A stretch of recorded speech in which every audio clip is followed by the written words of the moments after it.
estás haciendo el esfuerzo. ¿Hay algo pasó?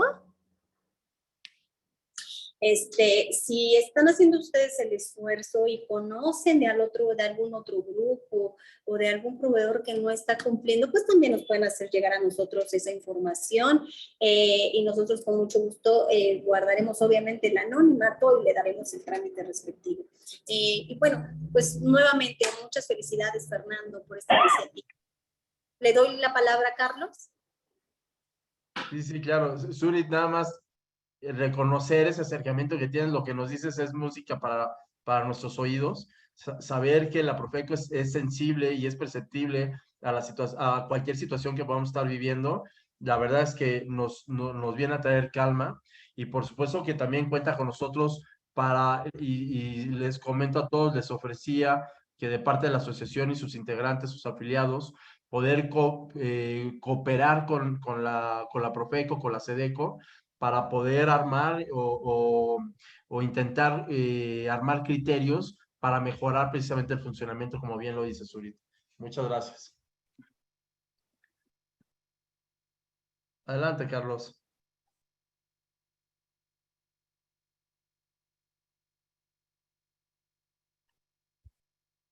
Ya, ¿verdad?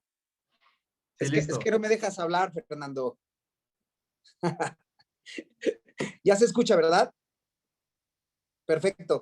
Pues, como bien señala la subprocuradora de servicios, mi nombre es Carlos Hernández Islas, yo soy director general de procedimientos y justo está a mi cargo el área de publicidad y comercio electrónico, que son dos herramientas, vamos a llamarlas así, que son dos herramientas que se utilizan en el mercado inmobiliario de una manera exponencial, ¿no? Y sobre todo ahorita el comercio electrónico está avanzando a pasos agigantados y creo que es una buena herramienta, creo que es una muy buena oportunidad para explicarles cómo está la NOM también en materia de publicidad y comercio electrónico, ¿no? Hay muchas dudas, nos han llegado varias consultas por derecho de petición del 8 constitucional, nos han llegado copy advice, que en un ratito les comento qué es el copy advice, pero creo que va a ser un muy buen ejercicio esta charla que vamos a tener. Pues listo, su procuradora. Gracias, Carlos. Perfecto. Dame 2 segundos para proyectar. Sí.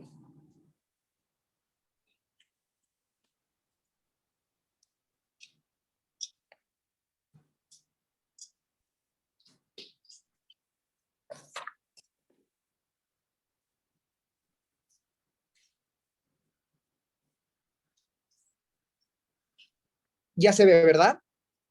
Sí. Perfecto. Sí, ¿verdad? ¿La vemos todos, Fer? Sí, así es. Sí, no los escucho. Ok, bueno, pues como bien decías, Fer, ya han habido pláticas y cursos de capacitación sobre qué contiene la NOM, y yo creo que todos los que están inmersos en este sector ya la leyeron.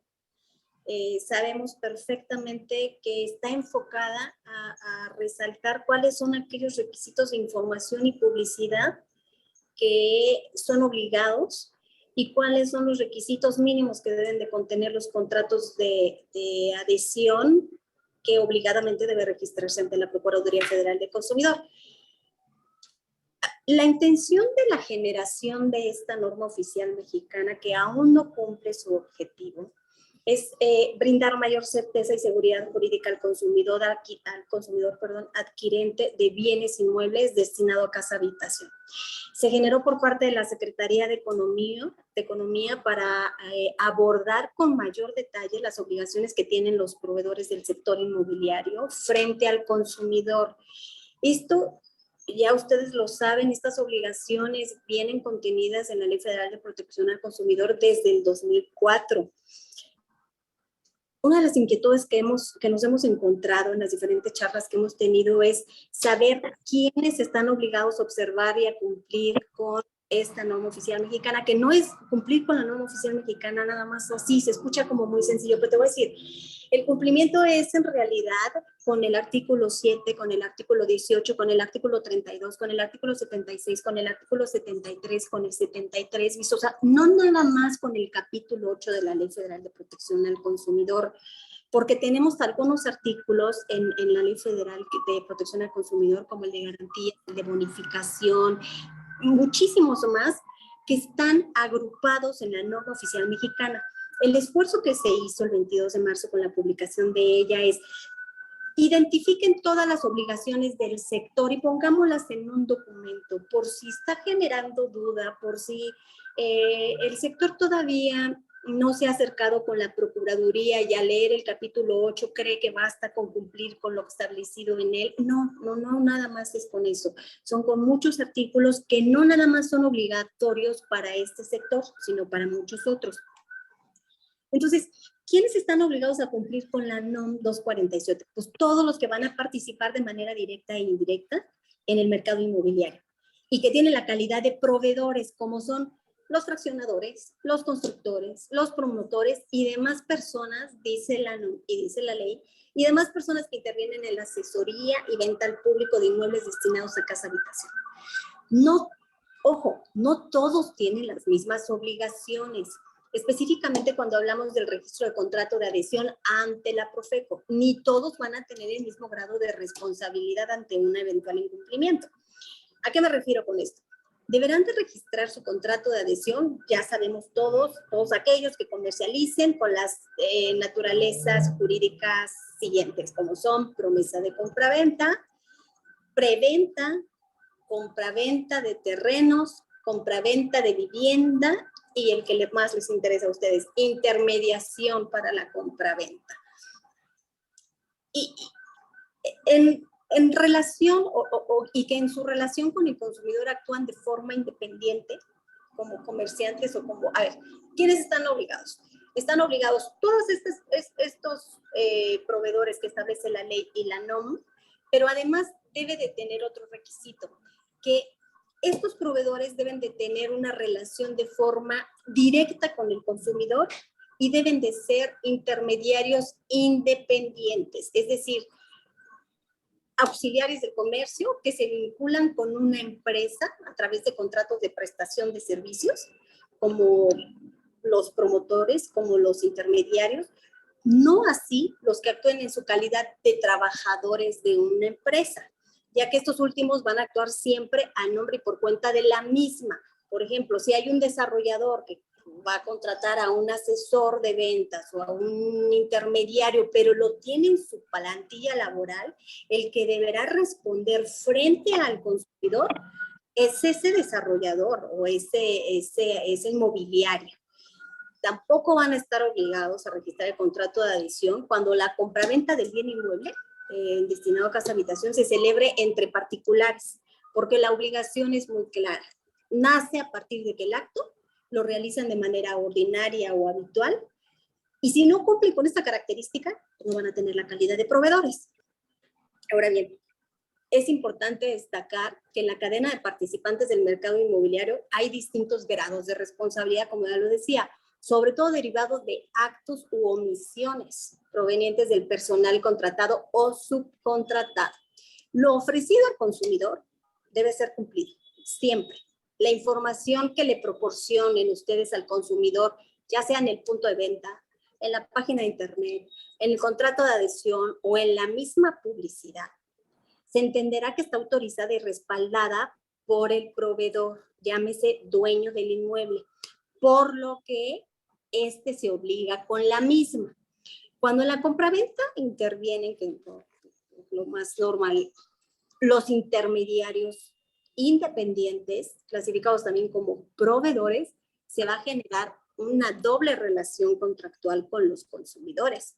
Es decir, vamos a tener dos proveedores, el dueño del inmueble y el intermediario. Y ante incumplimiento, ambos deben responder frente al consumidor, aunque no de la misma manera, por lo que yo creo que no debería de generarle a este eslabón ninguna preocupación. El intermediario debe responder por un tema de debida información. ser muy claros. La ley dice que le debes de informar al consumidor y esa información tú la debes de solicitar del dueño del inmueble. Tú tienes que ser transparente, claro, comunicarlo de una manera sencilla para que el consumidor entienda qué es lo que va a adquirir.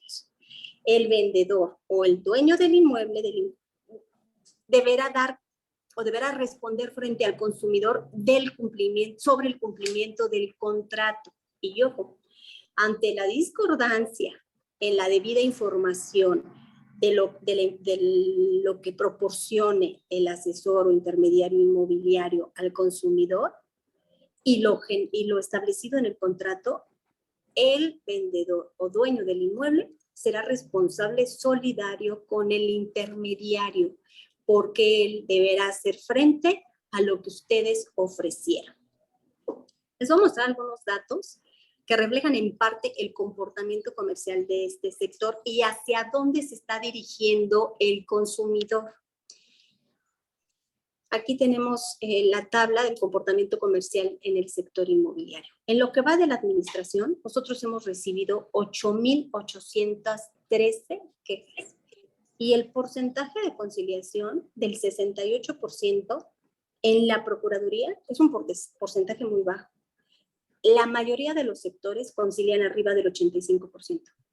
Con este sector apenas alcanzamos el 68%. ¿Cuáles son los principales motivos de los que se queja el consumidor y por qué nosotros llamamos a la inmobiliaria, al dueño del inmueble? Negativa de entregar el bien inmueble en los plazos comprometidos. Negativa del proveedor a hacer efectiva la garantía y la negativa del proveedor a reembolsar o devolver los montos de enganche o anticipo. ¿Quiénes son las empresas sobre las que más se quejan los consumidores? ARA, Comevi, Desarrollos y Construcciones del Centro, Ruba Desarrollos, Conjunto Parnelli, entre otros. Ahora vamos a lo que tiene que ver con los intermediarios. En lo que va de la administración, tan solo nos han llegado 191 quejas. Traemos un porcentaje bajo de conciliación, 62%. ¿Contra quiénes? Century 21, Marland, Bienes Raíces SADCB, ustedes deben de conocerlos bastante bien, Íntegra Bienes Raíces, Campana Bienes Raíces, entre otros. Los motivos de reclamación aquí normalmente es la devolución del anticipo o el enganche y una falta de gestión. Cuando el asesor inmobiliario no cumple con lo comprometido en la gestión frente al consumidor. ¿Cuáles son las obligaciones del intermediario? Y por ello digo que a nuestro parecer es el eslabón que puede cumplir de mejor manera y más fácil frente al consumidor. La NOM lo dice muy claro.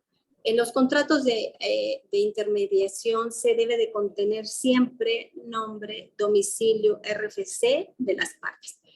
Indicación de los documentos del proveedor que lo faculten para llevar a cabo la intermediación, la descripción del inmueble propiedad del vendedor con todas sus características, el detalle de la documentación e información del inmueble, la existencia, si es que lo hay, de gravámenes, la relación de los principales derechos y obligaciones de las partes, penas convencionales, el derecho de retracto que tienen los consumidores, que es el derecho del consumidor de cancelar el contrato sin responsabilidad alguna dentro de los 5 días siguientes a la firma del mismo.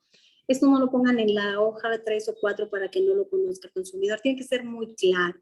Estipulación sobre la existencia y finalidad del registro público para evitar publicidad y la famosa Carta de Derechos.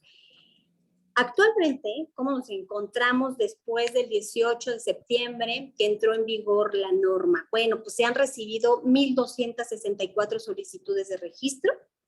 La mayoría se han adherido al contrato tipo de la Procuraduría y o al contrato tipo de algunas asociaciones. Las asociaciones como la Canadevi han presentado su propio contrato tipo y sus asociados se han adherido a él. Tan solo de esos 1,264, solo 192 han sido contrato no tipo, de las cuales 25 han sido negadas. En el contrato no tipo hay mayores probabilidades de que la Procuraduría tenga alguna observación, lo que no sucede con el contrato tipo porque ya tiene una previa revisión, por supuesto. ¿Cuáles son los principales motivos por los que hemos negado el registro y les hemos hecho observaciones dándoles un plazo para que puedan atenderlas? Que no establecen los derechos y obligaciones a cargo de cada una de las partes, que no se detalla la documentación e información del inmueble y que no se establece la cláusula que ya les decía de derecho de retracto, en donde puede el consumidor cancelar el mismo sin responsabilidad alguna dentro de los 5 días siguientes a la firma. Como verán, son observaciones mínimas que todo mundo ha atendido y lo hemos hecho de la manera más ágil posible. Bueno, 1,072 se han adherido al contrato tipo de Canadevi, AMPI y Yuping, así como el de la Profeco. ¿Qué pasa si no cumplimos? Si no nos formalizamos, porque creo, y ya es un análisis que se hizo desde la Ley Federal de Protección, desde antes de que se hiciera la reforma a la Ley Federal de Protección al Consumidor en 2004, que hay una creencia que les resulta más barato al proveedor asumir una sanción ante Profeco que resarcir o cumplir con el consumidor. Ojo, si nosotros identificamos incumplimientos reiterados contra un proveedor, nosotros podemos iniciar la acción colectiva. Proveniente de ello puede venir la reparación hacia el consumidor. O sea, no nada más vamos a solicitar el cumplimiento de lo ofrecido más la bonificación. Aquí ya entramos a un tema de reparación. Ya no es más conveniente, y eso lo debe de comprender el sector, atender un llamado de la Procuraduría y cumplir con una sanción una vez que lo identifique, si es que lo identificamos, porque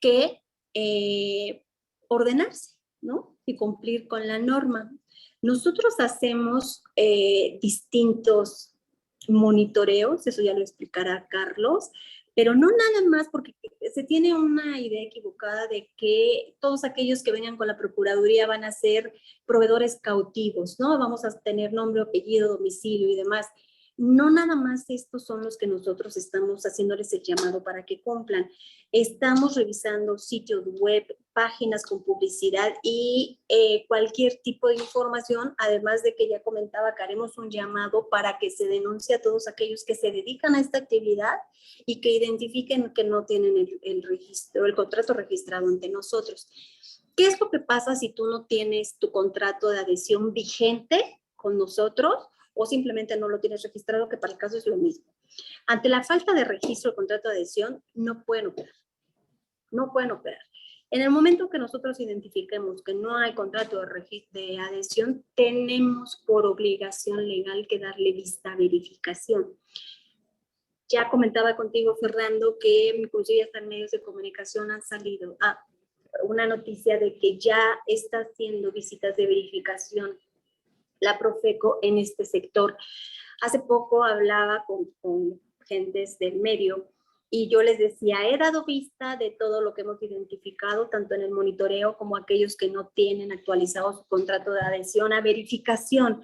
También publicamos recientemente, creo que entró el 24 de septiembre, el vigor, la NOM de tiempos compartidos, y yo señalé, verificación ahorita está atendiendo ese sector, pero apenas haya disponibilidad o haya la posibilidad de que los verificadores empiecen a atender ya las peticiones que nosotros hemos hecho al sector inmobiliario, van a empezar a darse clausuras, suspensión de comercialización y por ende multas.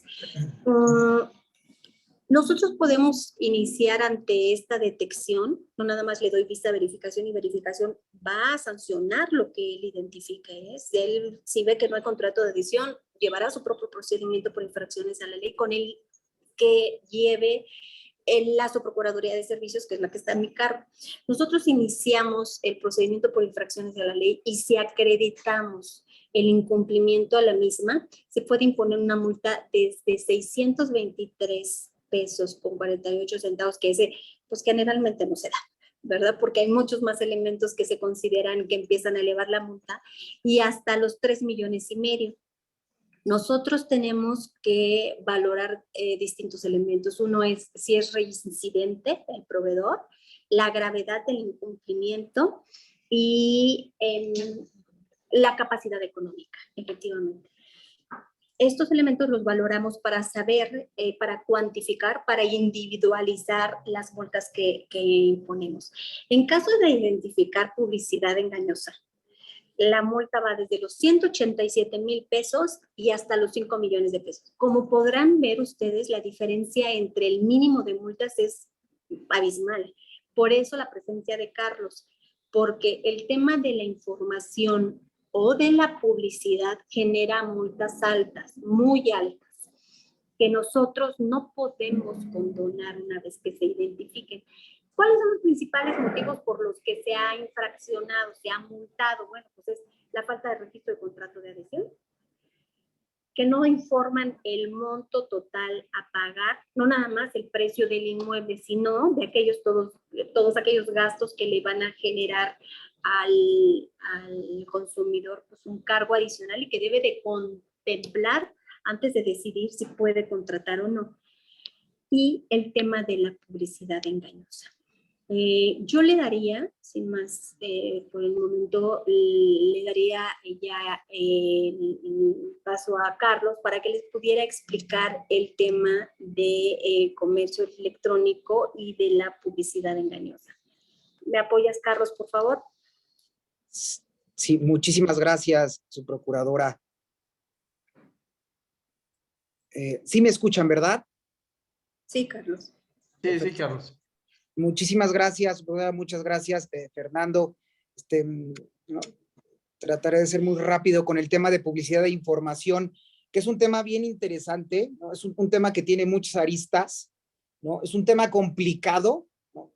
Porque tiene supuestos específicos y la línea es muy delgada en algunos supuestos. Y les quiero explicar a través de varios ejemplos el tema de publicidad e información que trae la norma oficial mexicana 247, ¿no? Primer consejo, yo les diría, digo, yo sé que ya les han dado otras capacitaciones, es fundamental que lean el numeral 4.2 de la NOM, que es el de obligaciones respecto del portal de Internet, ¿no? Que trae obligaciones específicas para el portal de Internet, ¿no? Y también les recomiendo que lean el 5, numeral 5 y siguientes, que son en materia de publicidad e información. Como no pasa en otros supuestos de esta NOM, y justo me llamó mucho la atención cómo se llama este simposio, que es los cambios con la NOM 247, ¿no? O el cambio de paradigma o la forma de verla. Yo les diría, en materia de publicidad e información, ya esa obligación, como bien señalaba la subprocuradora, existía, ¿no? Ya estaba en la Ley Federal de Protección al Consumidor. Justo lo que hace la norma oficial mexicana es solamente programarla, ordenarla de manera sucinta, ¿no? Y pasarla a la norma oficial mexicana. Pero el artículo 32 de la Ley Federal de Protección al Consumidor ya trae los supuestos de qué es publicidad engañosa, cuándo se considera publicidad engañosa, etcétera. Y otro artículo fundamental es el artículo de ofertas y promociones. Hay que tener mucho cuidado con esas ofertas. Ahorita en Buen Fin, el 48 es bien claro de cómo se tienen que presentar las ofertas y sobre todo en materia inmobiliaria, tener mucho cuidado de estas ofertas y promociones, ¿no? Y ahí está el artículo 48. Digo, no los quiero abrumar con tanto articulado, con tanta normativa, y por ende les voy a poner solamente algunos ejemplos, ¿no? De las obligaciones en la página de Internet, de que hemos encontrado por ahí en materia de publicidad engañosa y falta de debida información, ¿no? Este es un gran ejemplo de un precio inexacto, ¿no? Dice, si se dan cuenta en la parte de abajo, dice casa en venta, 200 pesos, ¿no? Esto o es un error por parte del asesor inmobiliario, de la propia inmobiliaria, de la constructora, etcétera, etcétera, es decir, del proveedor, ¿no? O estamos hablando de publicidad engañosa. Este tipo de supuestos, ¿no? Podría generar un procedimiento de infracciones a la ley, ¿no? Desde las facultades que tiene esta Dirección General de Procedimientos para actuar. Como bien señalaba la subprocuradora, nosotros a través de el ejercicio de los monitoreos, ¿no? Que es una de las opciones que tenemos, monitoreamos diariamente las páginas de internet, pero ojo, no solamente páginas de internet, cualquier medio masivo de comunicación, televisión, radio, los banners que se ponen aquí en el periférico, etcétera, son revisados por la Procuraduría, ¿no? Entonces, en ese sentido, analizamos a través de estos monitoreos que no pasen este tipo de supuestos, porque puede ser que sea un error, pero también puede ser que sea una práctica engañosa que sea sancionada conforme a la Ley Federal de Protección al Consumidor, el 128, y puede llegar a las sanciones que señalaba la subprocuradora hasta los 5 millones de pesos. Hay que tener mucho cuidado en las páginas de internet y en cualquier medio masivo que este tipo de errores, aquí me gustaría llamarlo que fue un error, no sucedan. Otro de los supuestos que tenemos para conocer en materia de publicidad, no solamente son los monitoreos, sino también la denuncia publicitaria. Cualquier persona de manera anónima o de manera formal, vamos a llamarlo así, totalmente identificada, puede realizar una denuncia al correo electrónico denunciapublicitaria@profeco.gov.mx. Recibimos estas denuncias y a través de las mismas analizamos el supuesto, ¿no? El consumidor nos dice, oye, acabo de ver una página de internet que señala que en Los Cabos hay departamentos por 200,000 pesos. Pienso que puede ser un fraude, pienso que puede haber publicidad engañosa, entonces nos abocamos con esa denuncia y también a través del monitoreo realizamos el análisis de esa publicidad. Entonces aquí les paso un ejemplo de precio inexacto, ¿no? Creo que es muy evidente que está mal esta página. Otro de los supuestos y que es obligación de todos los proveedores es hablar de las características del inmueble. Y prácticamente desde la primera hoja, ojalá se pudiera desde la primera hoja o al dar un clic de fácil acceso para el consumidor, que él mismo pueda observar cuáles son las características del inmueble. En este caso, vemos que hay una casa, lo mismo que está en 4 pesos, ¿no? En 4 pesos, eso dice la página de internet, no creo que esté en 4 pesos, posible publicidad engañosa, pero además no tiene las características del inmueble, si es un departamento, si es una casa, cuántas habitaciones, etcétera. Entonces aquí nos encontramos con publicidad engañosa también y falta de información y totalmente sancionable el supuesto. Aquí tenemos un buen ejemplo, ¿no? Que sí cumple con la NOM, sí cumple con el 4.2, ¿no? Respecto a las características del inmueble. Te dice que es un departamento de 52 metros con una recámara, etcétera, etcétera. Es decir, te trae la descripción con las características del inmueble. Comentarles rapidísimo, hace una semana nos llegó una solicitud a través del Copy Advice, que ahorita les voy a señalar que es el Copy Advice, como hace rato les comenté, respecto a, no sé si se pueda ver, hay unos, lo voy a hacer un poquito más grande, hay unos iconos con una cama, una camita chiquita y dice 1. Me parece que es una tina o es un bañito, dice 1, y después hay 4 flechitas que dice 52 metros cuadrados. Y nos preguntan en el Copy Advice, en la consulta que nos hacen, si este supuesto de señalar estos iconos es legal o no. ¿Qué sugerimos nosotros? 2 cosas con este tipo de iconos. Primero, abajo de esa pequeña camita, señalar con una letra muy chiquita recámara. Yo sé que para muchos es obvio, que es una cama que implica que tiene una recámara, ¿no?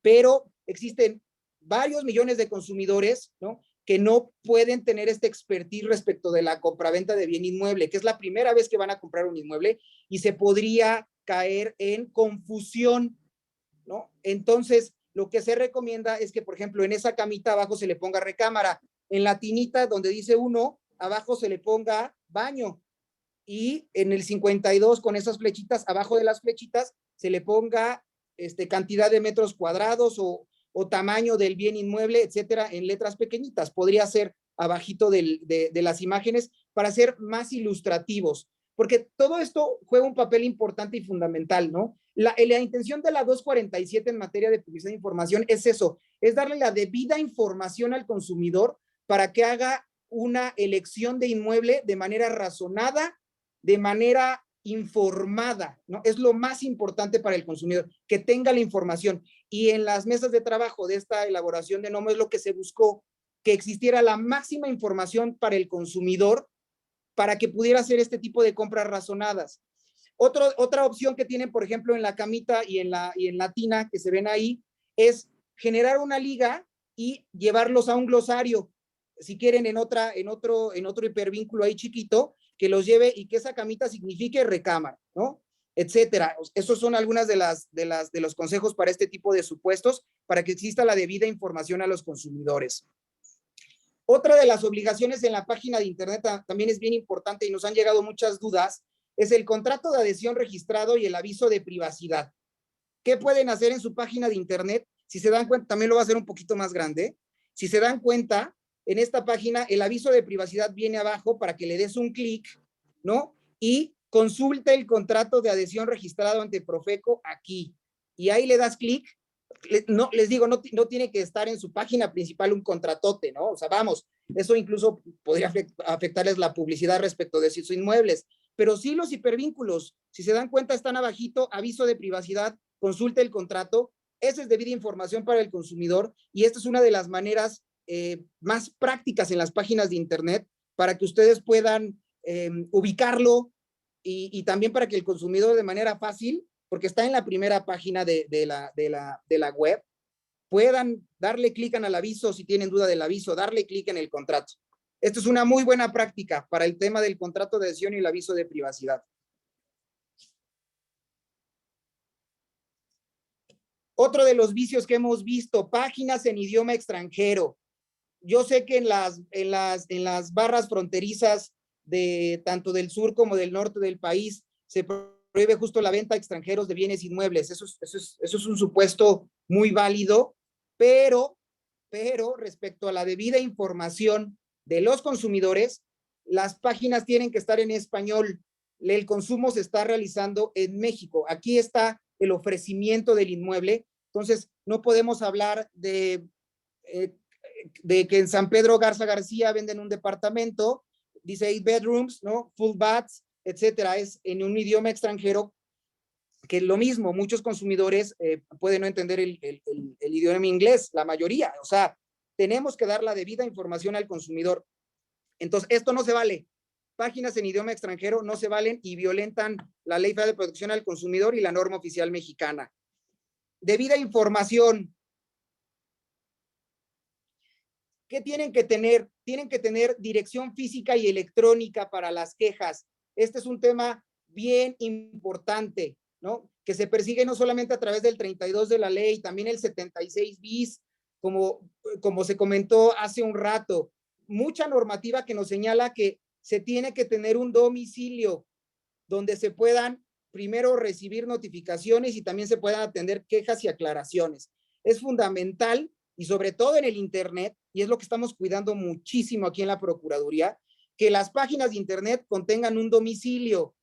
¿Eso qué le va a dar al consumidor? Certeza de que existen.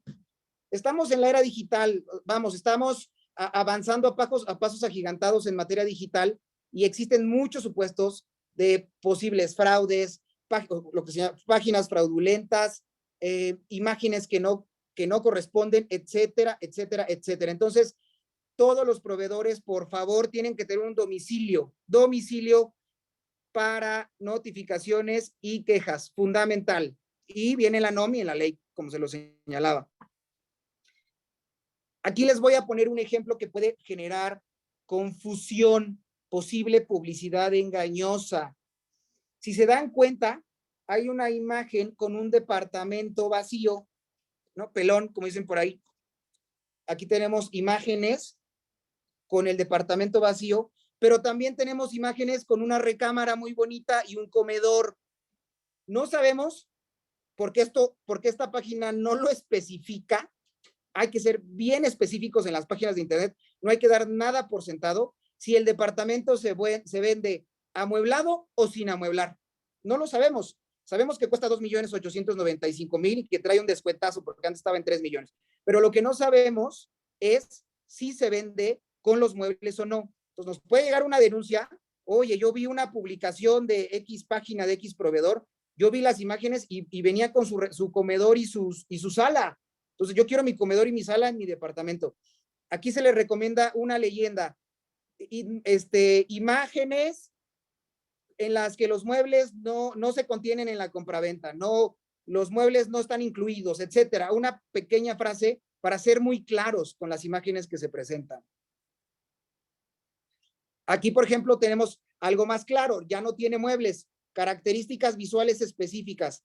El departamento está vacío, ya se ve que tiene una terracita también enfrente, su cocina incluye en la cocina la estufa, etcétera. Esta es una página que sí te está informando de buena manera con imágenes las características visuales del inmueble.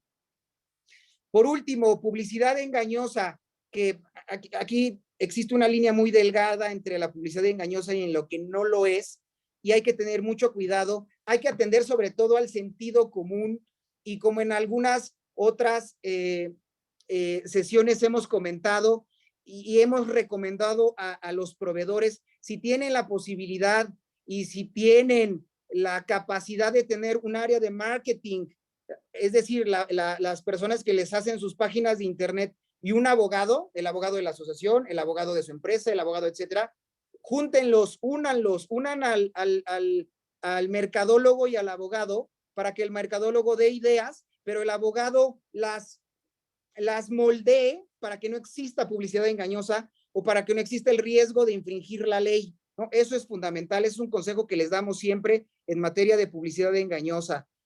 Primer ejemplo, amenidades incluidas. Si tú analizas todas las fotos, pues no ves amenidades incluidas en este departamento y no se señalan. Posible publicidad engañosa, ¿no? Posible publicidad engañosa cuando habla de amenidades incluidas. Otro de los ejemplos que más nos preguntan, imágenes de carácter ilustrativo. Hay que tener mucho cuidado con el tema de imágenes de carácter ilustrativo. ¿Se vale que se ponga en las páginas de internet? Sí, pero las imágenes tienen que acercarse lo más posible a la realidad. Y dos, las imágenes no tienen que generar confusión o error al consumidor. Aquí otra vez un tema de muebles, el departamento aparece amueblado, ¿no? Y aunque dice imágenes de carácter ilustrativo, no exime de la responsabilidad de que un consumidor pudiera exigir el departamento con los muebles. Hay que tener mucho cuidado con imágenes de carácter ilustrativo. Ha pasado muchas veces que señalan en la primera página, en la primera parte de la página web, departamentos y ponen una alberca, una albercota de 3 líneas, casi olímpica. Contamos con alberca en la venta de estos departamentos, pero dice abajo imagen ilustrativa y resulta que con la denuncia nos enseñan fotos que no era una alberca olímpica y no era ni un chapoteadero, o sea, ni un jacuzzi, era un pequeño cuadrito con agua. Entonces, ese tipo de supuestos generan publicidad engañosa. Tenemos que tener mucho cuidado con el tema del uso de imágenes de carácter ilustrativo. Yo les diría, el consejo es que las imágenes se acerquen lo más posible a la realidad. Y por último, el tema que también suena mucho, el de frases sujetas a comprobación.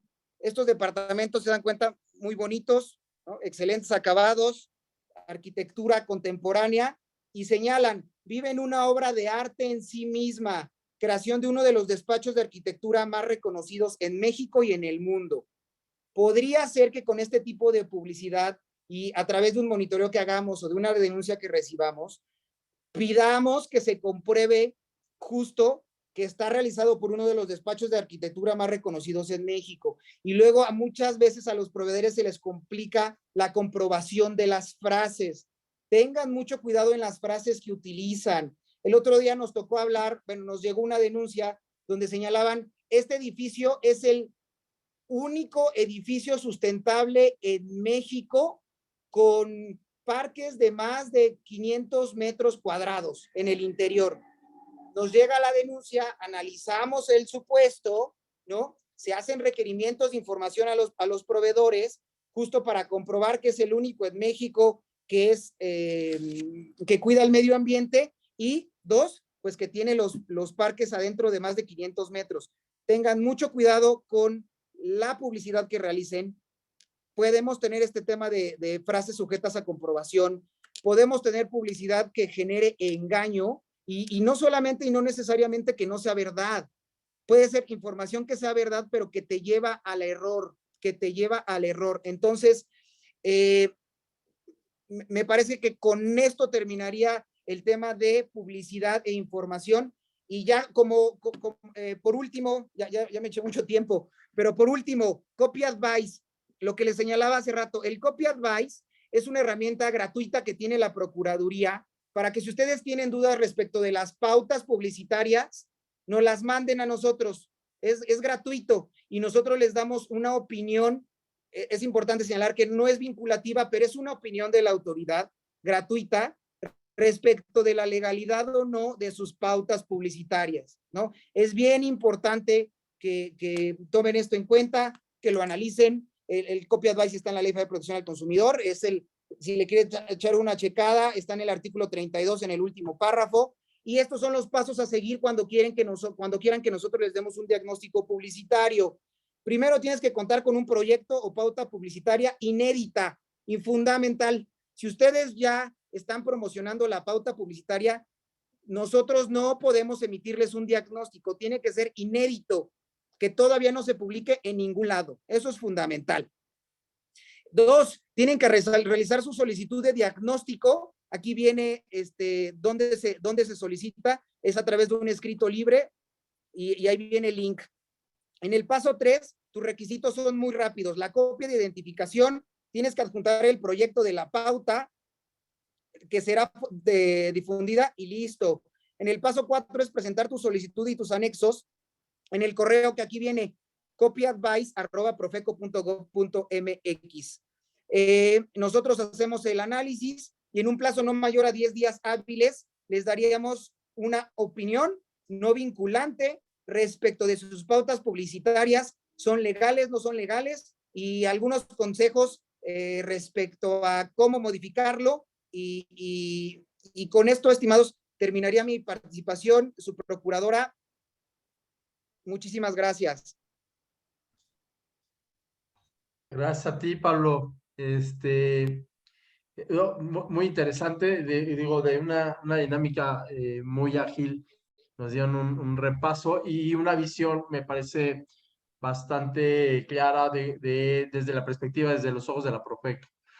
Si a menos de que quieran comentar algo más, me gustaría pasar a una sesión de preguntas y respuestas.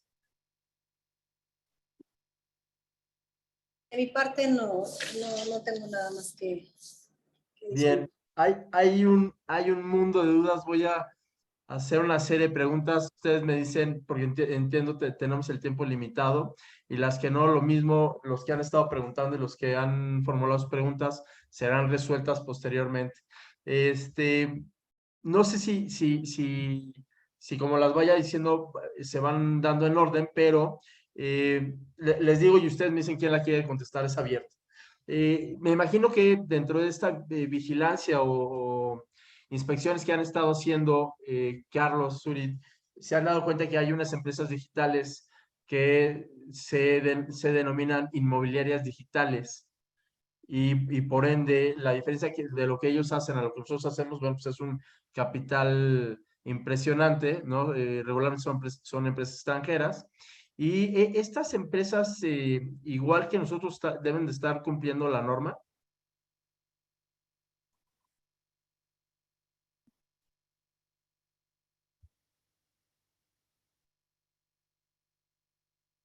No sé quién la quiera contestar.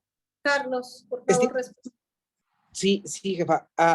Vamos, en materia de empresas extranjeras que estén realizando el acto de consumo en México, estimado Fernando, seríamos competentes nosotros en la Procuraduría, y la legislación aplicable sería la de México.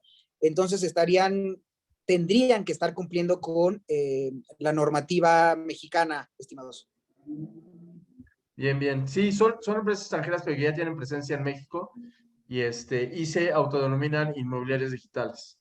Este tema de la inspección también nos llama mucho la atención. Les decía al inicio de la plática, nosotros ya estuvimos platicando con alguna de estas empresas que ya entiendo fue certificado, la primera empresa certificada para poder hacer las inspecciones. Nos hablaban de dos puntos fundamentales que nos llamaban la atención. La primera, que ellos no iban a estar en busca del inmobiliario, sino que iban a esperar a que alguien fuera y le solicitara un tipo de dictamen de cumplimiento de la norma, y que estos dictámenes iban a tener un valor entre 3,000, 4,000 pesos para vivienda nueva y 1,500 para vivienda usada. ¿Es así? Desconozco el valor de estas unidades de inspección, cuánto cobran por sus servicios. Sí, efectivamente, nada más hasta ahorita hay una unidad de inspección. Hace una semana tuve una plática con otra que está a punto de obtener su registro. Todavía hay muy poquitas. ¿Cuál es la ventaja de que obtengas tu dictamen de certificación? Que una vez que llega una visita de verificación por parte de la Procuraduría, pues solamente con mostrarnos tu dictamen, nosotros ya no tendríamos nada más que hacer, a menos que haya una denuncia. Solamente sobre denuncia podríamos verificar el cumplimiento de lo establecido en la norma oficial mexicana. La misma Procuraduría, y es un dato que voy a corroborar, si no me equivoco, les puede dar esta misma certificación de cumplimiento. Carlos, ¿podrías apoyarme si tienes información al respecto? Justo estuvimos, su procuradora, estuvimos analizando el supuesto y nos acercamos a la Dirección General de Verificaciones, y me parece que al día de hoy todavía no desarrollan el supuesto. Está pensado, sí está pensado, pero al día de hoy todavía no lo desarrollan para emitir esta inspección o este procedimiento de evaluación de la conformidad, ¿no? Respecto del cumplimiento de la NOM. Está en desarrollo, lo que me comenta. Bien. Bien, bien, bien. Digo, para nosotros es un punto importante lo del tema del costo, y entiendo que no es un tema que tal vez esté directamente en ustedes, porque pensamos entre inmobiliarias, entre nosotros que tenemos inmobiliarias, el costo de 1,500 pesos por cada propiedad que tengamos, con independencia de que la terminemos comercializando o no, representa una parte importante de la operación de la inmobiliaria. Entonces, bueno, eso es un punto aparte, algo que nos gustaría trabajar más adelante. Pero, a ver, Fernando, yo creo que está bien para darles certeza a ustedes de que cumplen con la norma oficial mexicana, que quieran adquirir este dictamen, pero yo creo que no es necesario. Si ustedes se acercan con nosotros y registran su contrato de adhesión, y este contrato de adhesión es el que ustedes van a utilizar ante cualquier duda, nosotros tenemos la obligación de asesorarlos e informarles. Es más, ustedes nos pueden solicitar la asesoría por escrito, nosotros les damos esa asesoría de la misma manera. Entonces, digo, podrá haber quien tenga mayor tranquilidad obteniendo su dictamen, pero no es necesario, ¿eh? Perfecto. Mira, qué buena aclaración, ¿no? Perdón, Carlos, ¿quieres decir algo? Y también me atrevería a decirte, digo, con conocimiento de causa, que se pida un análisis por cada inmueble. A mí me parecería un tema que no tendría razón de ser, ¿no? O sea, justo lo que se cuida es la relación de consumo a través de la página o los puntos de venta, pero respecto de cada inmueble, vamos, lo vería incluso, imagínate, si vendes 1,500 inmuebles o los tienes en tu cartera, va a ser, o sea, tendrías que tener 1,500 documentos de inspección. O sea, se me hace un tema incluso un poco irracional. Estamos en el mismo canal, Carlos, y sin embargo les digo, fue una plática que tuvimos con esta empresa. En el tema de contratos de adhesión, vamos, tenemos, no quiero decir lucha, pero es una situación, como ya mencionaron bien ustedes, muchas de las obligaciones que se contemplan en la norma no son nuevas, y el tema del contrato de adhesión, de practicarlo en un contrato de compra-venta, pues, y seguramente ustedes lo saben, muchas veces se vuelve poco compatible porque las propias partes difieren de su contenido o quieren incluir cosas respecto a las formas de pago, respecto a algunas características que son específicas para las operaciones. Y entonces lo que hemos visto tal vez es que el hecho de que no se le pueda cambiar una coma al contrato de adhesión muchas veces dificulta la operación y tal vez para nosotros la ponga en riesgo. ¿Creen ustedes que más adelante se pueda trabajar para hacer más amigable esta cuestión que se presenta el asesor inmobiliario día con día, de querer trabajar con el contrato de adhesión, pero que también de alguna forma más, repito, amigable, se pueda jugar, bueno, no, perdón, se pueda ayudar a las partes a tal vez a modificar algo sin mayor costo, sin mayor tiempo de espera, etcétera?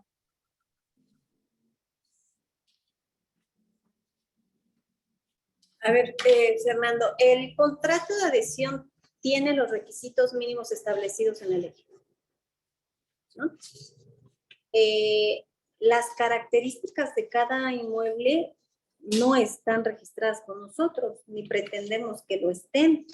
Habrá, lo que debe de contener tu contrato, con independencia de las diferencias, inclusive hasta, no nada más de características, sino algunas diferencias legales, jurídicas que pudieran establecer como un bien usado con uno nuevo. Las obligaciones mínimas no están a discusión y no tienen por qué tampoco ser un impedimento para que ustedes tuvieran que registrar como un contrato de adhesión por cada inmueble que vendieran. No, esas adiciones o esas características ustedes las van a poder adicionar en el contrato de adhesión. Lo que no puedes mover es lo que ya tienes conmigo, pero seguramente tendrás espacios en blanco para que tú puedas desarrollar tanto como quieras cuáles son las características o condiciones de ese inmueble. Entonces, no veo cuál sería la preocupación por parte de ustedes.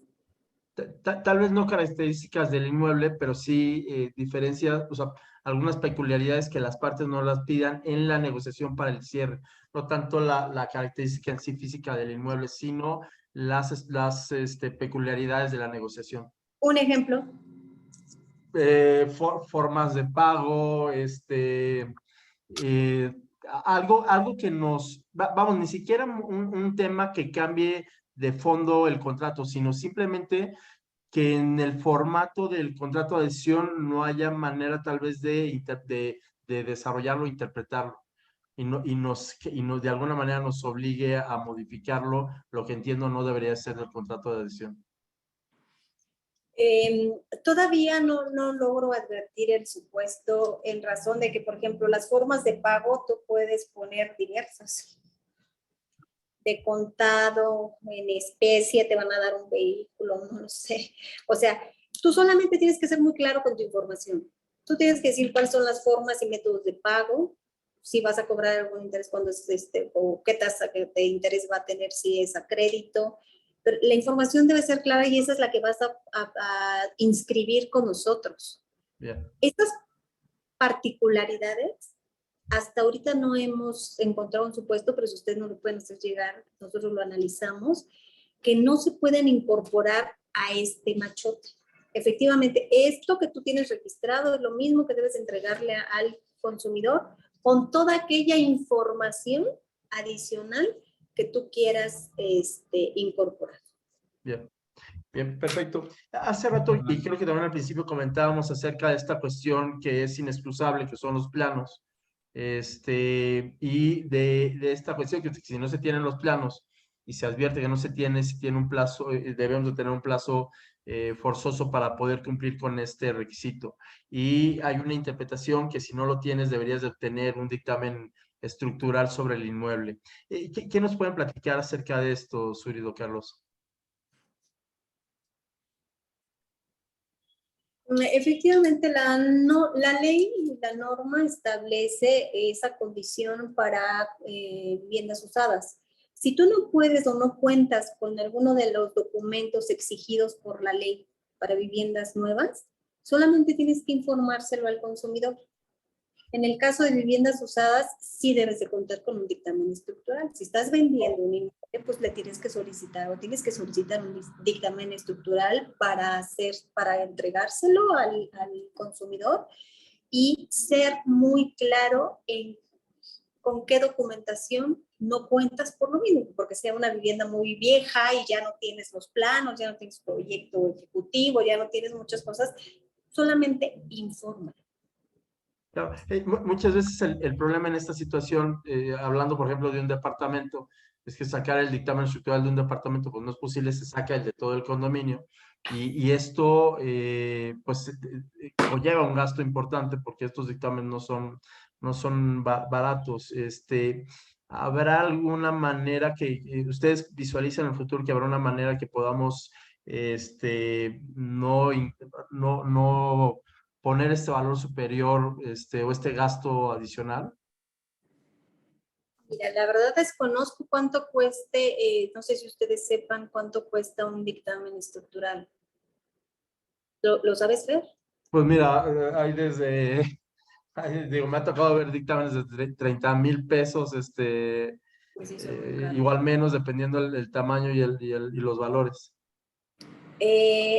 Dame oportunidad, si Carlos no tiene ahorita alguna respuesta a ello, nosotros vamos a ver qué otra opción hay de cumplimiento o en el caso de los trámites para estos supuestos, si hay alguna vía mucho más económica.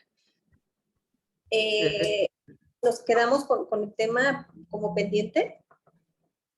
Claro. Suri, Carlos, hay una discusión que se formó desde muy al inicio de todo esto, donde incluso algunos abogados eran de la opinión que el asesor no tenía la obligación de registrar ningún contrato, puesto que no es parte, no firma ningún documento, sino simplemente es un intermediario. Existía les repito, esta opinión incluso de abogados de que el asesor no tenía la obligación de tener ese contrato de adhesión registrado y que básicamente el que tiene la obligación es el que lo vende. Sin embargo, sabemos y por la forma que está redactada la norma, que nos incluye en esa obligación, pero pareciera ahí que hay o sea, una dualidad o una forma diferente de interpretarlo. Nosotros creo que todos estamos convencidos de que todos debemos de tener un contrato de adhesión, pero ¿cómo ven esto? O sea, del asesor, aunque es el intermediario, netamente el intermediario, que él es el que tenga que pagar y gestionar este contrato de adhesión. Pues mira, la ley es clara, la norma también, en donde señala que si eres asesor inmobiliario independiente, de hecho, a ver, si ustedes nos pueden sacar de duda. Justamente con la reforma de 2004, el tema fue incidir en los asesores inmobiliarios, en los intermediarios. Ese fue el punto fue la reforma, yo creo que es la reforma más de impacto para el sector fue que pudieran incluir a los asesores inmobiliarios. ¿Por qué? Porque los asesores inmobiliarios, los independientes, generan un modo de vivir. A eso se dedican. Y lo que esta persona hable frente al consumidor, pues sí o sí tiene que generarle algún tipo de responsabilidad y nosotros tenemos que vigilar que esa persona que está brindando la información al consumidor y que en su momento hasta pueda recibir algún tipo de anticipo, de enganche, o pueda comprometer al consumidor para que le firme una carta compromiso y todos estos documentos que se firmaban antes sin que se hicieran de conocimiento de la Procuraduría, tienen un impacto sobre la venta. Entonces, ¿por qué si este asesor inmobiliario independiente, estamos hablando solo de los independientes, no tendría la obligación de dar un contrato con nosotros? Estamos como con otros supuestos de las plataformas digitales, como por qué no tendrían que tener relación o responsabilidad frente a los consumidores si están lucrando con ellos. Es imposible, Fernando, que los dejemos fuera del mercado inmobiliario. Sí o sí nosotros tenemos que saber el nombre y apellido y a quién vamos a citar a la Procuraduría por si no le dieron la debida información al consumidor. Tienen que hacerse responsables. No veo ahorita jurídicamente por qué tendrían que estar exentos. Claro. Hay una percepción general que la norma en su mayoría está dirigida a vivienda a vivienda nueva, y no de segundo uso. ¿Ustedes qué piensan? O sea, sí, verdaderamente la NOM está también, digo, entiendo que por su interpretación a quien va dirigida nos atañe a todos, pero en sí la generalidad de la norma no habla más de vivienda nueva que del uso de la comercialización de vivienda de segundo uso. No. Por eso hay sus excepciones, ¿no? Y esa es muy general, esta disposición en donde dicen, si es una vivienda, me permites la mente, ahorita se los voy a leer. El artículo 73 bis, en la fracción quinta, habla específicamente para el caso de inmuebles nuevos o preventas, tendrás que mostrar autorizaciones, licencias, permisos expedidos por las autoridades, pero señala también, en el caso de inmuebles usados que no cuenten con dicha documentación, se deberá indicar expresamente en el contrato la carencia de estos.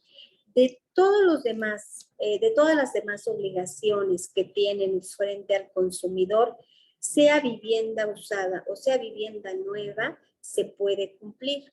Opciones de pago, características del inmueble, si es operaciones de crédito, las condiciones bajo las cuales se llevará a cabo el proceso de escrituración.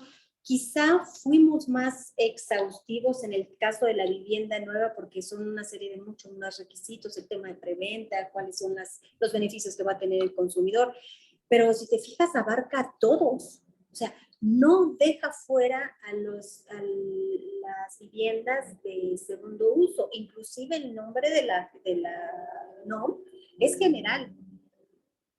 Habla de la comercialización de bienes inmuebles destinados a casa habitación, no habla de inmuebles.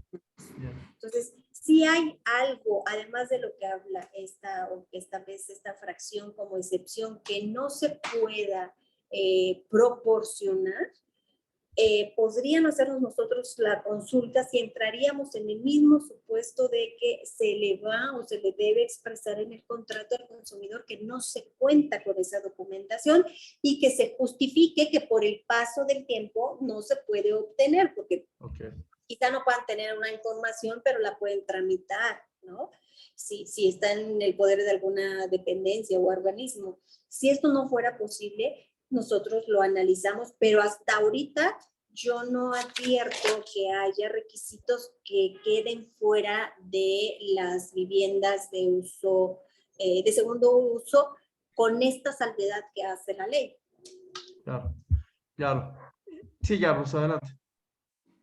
Como bien señala la subprocuradora y reforzando el argumento, estimado Fernando, me arriesgaría a decirte que incluso la naturaleza de bien nuevo o usado en las mesas de trabajo de economía para la elaboración de la NOM pasó a segundo término. La intención final de esta norma oficial mexicana y el objetivo, como bien señalaba la subprocuradora, es el cuidado del consumidor en la relación específica de consumo de un bien inmueble, que es bien distinta, Fer, y tú lo sabes, ustedes lo saben, es bien distinta a comprar otro tipo de bien mueble, es distinta a comprar algo en una tienda departamental, ¿no? Es una relación de consumo que tiene sus aristas, que tiene bemoles específicos, ¿no? Y lo que quiere esta norma oficial mexicana es que ya estaba la mayoría de los supuestos en la normativa y solamente lo recoge, es ordenar lo que ya estaba en otros lados, lo que quiere hacer la norma es ordenarlo, ¿no? Es que quede bien claro en la norma oficial mexicana, pero lo que más persigue, lejos del tema de una vivienda nueva o usada, como que también señalaba bien su procuradora, es que no hay, lo vemos aplicable para los dos tipos de bienes inmuebles, solamente con pequeñas excepciones, es más bien el tema de la relación de consumo, ¿no? Estos contratos preparatorios que antes no se registraban en la Procuraduría porque era una promesa o porque era una pequeña cartita compromiso, ¿no? Ese tipo de supuestos son ahora registrables en la, bueno, siempre lo fueron, pero vamos, ya fuimos más claros en esta norma oficial mexicana, ¿no? Perfecto, Carlos. Hay otro tema que ha causado mucho debate, incluso en algún momento hasta, bueno, con notarios, que es precisamente cuando una persona física que su actividad comercial no es la de vender inmuebles, es propietario de un inmueble y se le ocurre a él pagar una publicidad en uno de los portales, una publicidad por su inmueble, y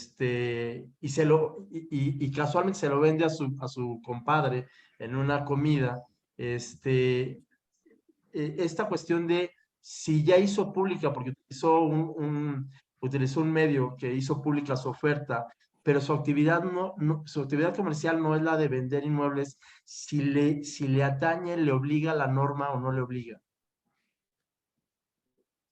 No, como explicaba al principio, es una de las condiciones para que sea considerado o para que sea de la competencia de la Procuraduría Federal de Consumidor y por ende de observancia obligatoria la Ley Federal de Protección al Consumidor y la NOM 247, es que tienes que ser un vendedor habitual.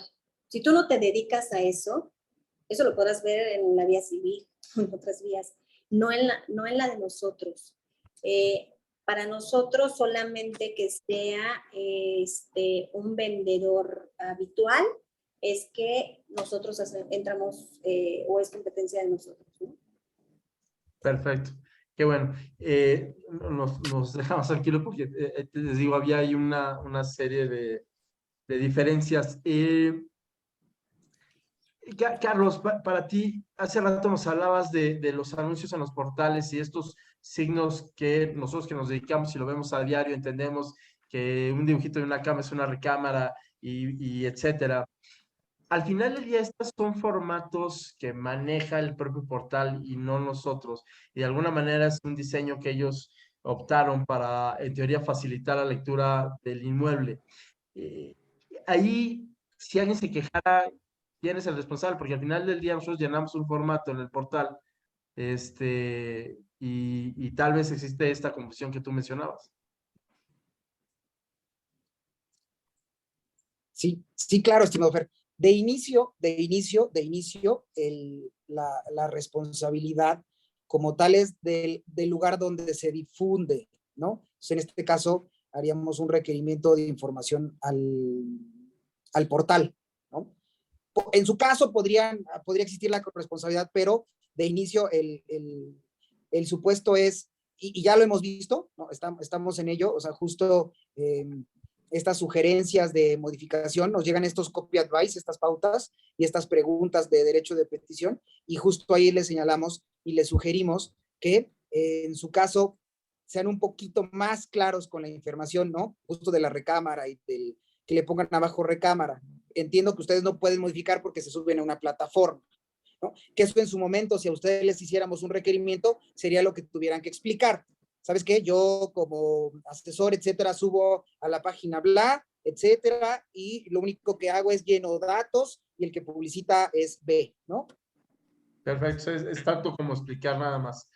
En el tema en el tema que la norma nos habla de los costos totales, habla de que tenemos que dar una información más amplia de que no nada más lo que es el costo de la vivienda, sino los costos de cierre de operación, como puede ser avalúo,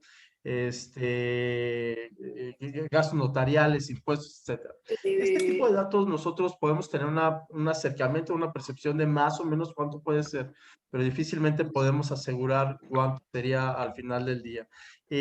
Ahí, ¿cómo funciona para poderle dar cumplimiento nosotros a esa parte? Mira, la fracción séptima del artículo 73 dice que tenemos que informar el precio total de la operación, la forma de pago, así como las erogaciones adicionales que deben cubrir las partes. Es bien importante que el consumidor no adquiera un bien inmueble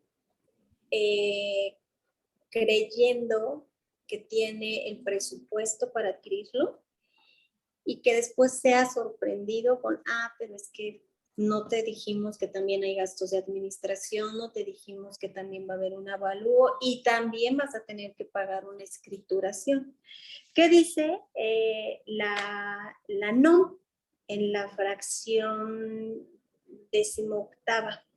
Dice, en el caso de operaciones de adquisiciones de inmuebles para vivienda, deberán señalarse los términos bajo los cuales habrá de otorgarse la escrituración, así como informar que en su momento deberá llevar a cabo gastos de escrituración, contribuciones, que son impuestos y derechos, avalúo, gastos de administración, en su caso de apertura de crédito y gastos de investigación, que no forman parte del precio del inmueble y que dichos costos serán pagados directamente a los prestadores de servicio.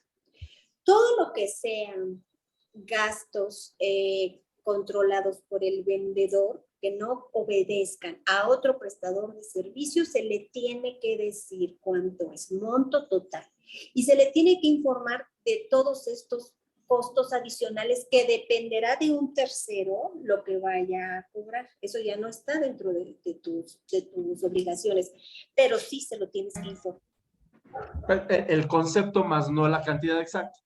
Cuando no corresponda a algo que el vendedor pueda controlar, que sea un cobro por parte de él, gastos de administración, de investigación, ¿sabes?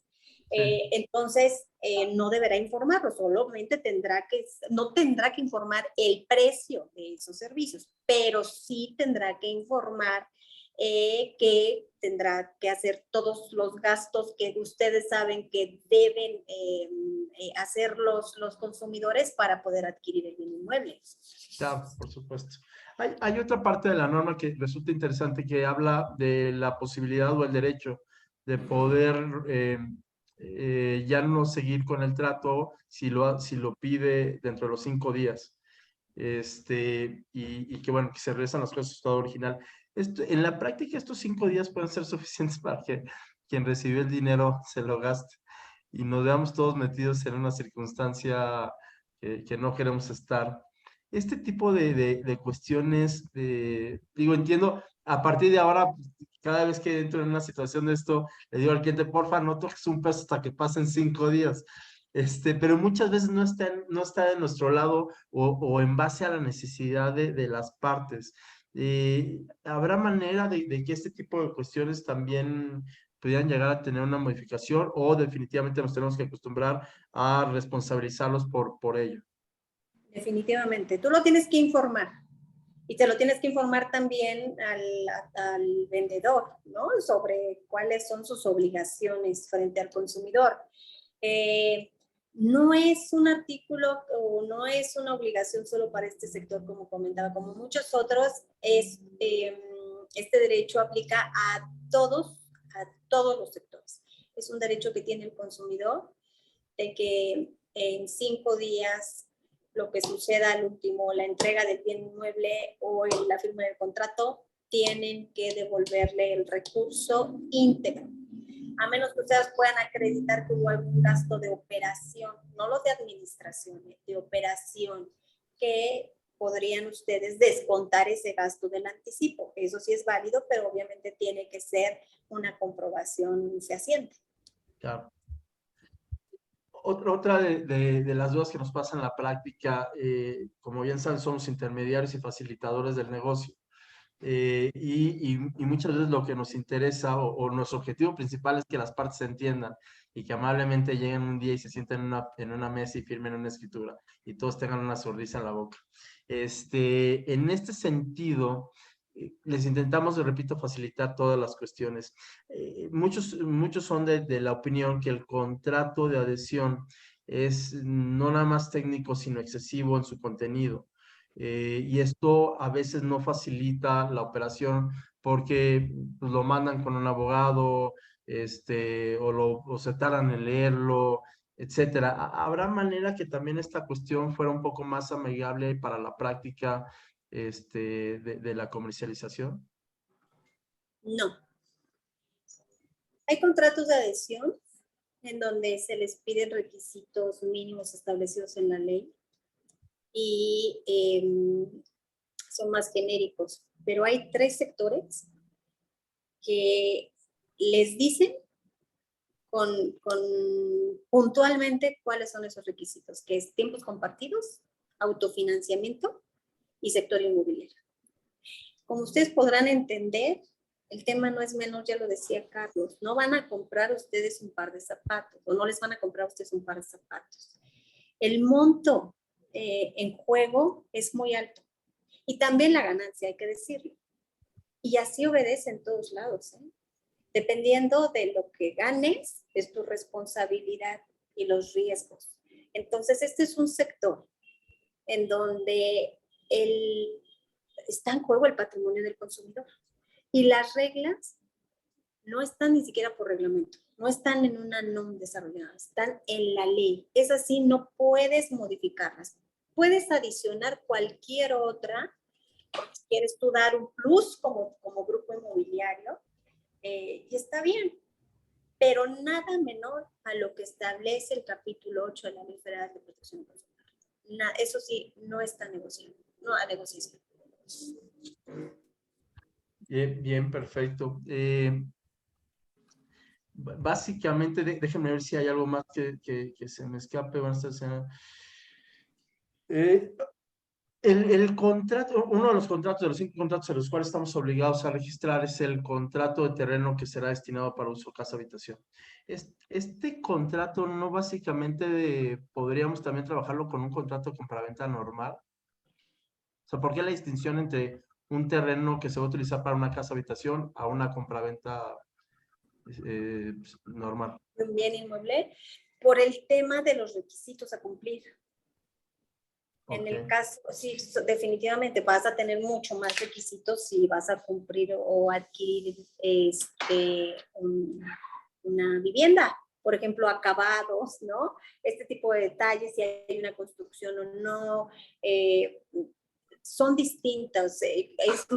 No les conviene para los que van a vender un terreno utilizar el mismo contrato de compraventa para una vivienda, porque ¿y qué pasa con todas esas obligaciones que pues, no le van a aplicar a un terreno porque no hay construcción? Claro. Claro. Pues bueno, creo que pasa con los contratos y garantías jurídicas. ¿Qué pasa con las rentas de los contratos? Los hacen empresas con garantías jurídicas. Creo que esta no se aplica mucho.